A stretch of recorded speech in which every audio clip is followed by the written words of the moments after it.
हा स्क्रीनवर जो फोटो दिसत आहे हा दृष्टिकोन मांडणारा गाढव आहे. कोणताही विचार न करता शेअर करणाराही गाढव आहे. आणि याच्यावर आपली स्पष्ट भूमिका मांडणारा मी एक महागाढव आहे असं तुम्ही समजू शकता. कसं ते पुढे पाहू. कसाब हा दहशतवादी होता. त्याच्या धर्माने त्याला जी शिकवण दिली त्याचं तो परिपूर्ण पालन करत होता. काफिर संपवले पाहिजे या भावनेने त्याने निर्दोष लोकांची हत्या केली. बरं, याचा त्याला थोडाही संताप नव्हता. पण या उलट जर पाहिलं तर नथुराम गोडसे कोणता दहशतवादी नव्हता. हां, तो माथेफिरू असू शकतो, कारण फाळणीस आणि फाळणीच्या वेळेस हिंदूंचा झालेला नरसंहार पाहून तो व्यथित आणि क्रोधित झाला आणि या सगळ्या घटनेचा जबाबदार त्याने गांधीला धरले आणि त्याने गांधीची हत्या केली. पण कसाबसारखे त्याने कोण्या निर्दोष लोकांना ठार नाही केले.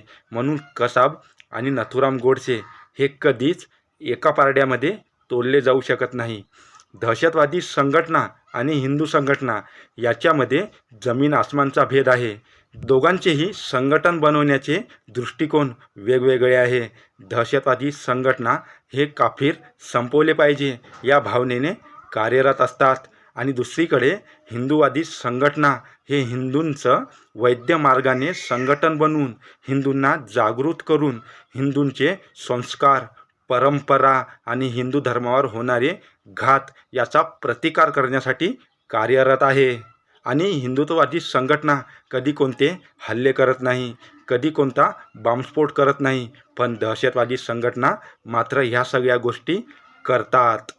कोणाची तरी हत्या केली म्हणून तुला जन्नत मिळेल असं नथुरामचा धर्म सांगत नाही, किंवा आपल्या धर्माच्या व्यतिरिक्त दुसऱ्या कोणाच्या धर्मातल्या लोकांना जगण्याचा अधिकार नाही या भावनेने हिंदू संघटन कार्य करत नाही.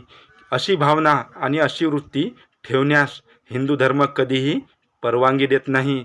म्हणून हिंदू धर्मासारखा पवित्र आणि जुना धर्म कोणताच नाही असं मी मानतो. बाकी तुमचे काय विचार आहे ते तुम्ही नक्की कमेंट करून सांगा. जय शिवराय, जय श्रीराम.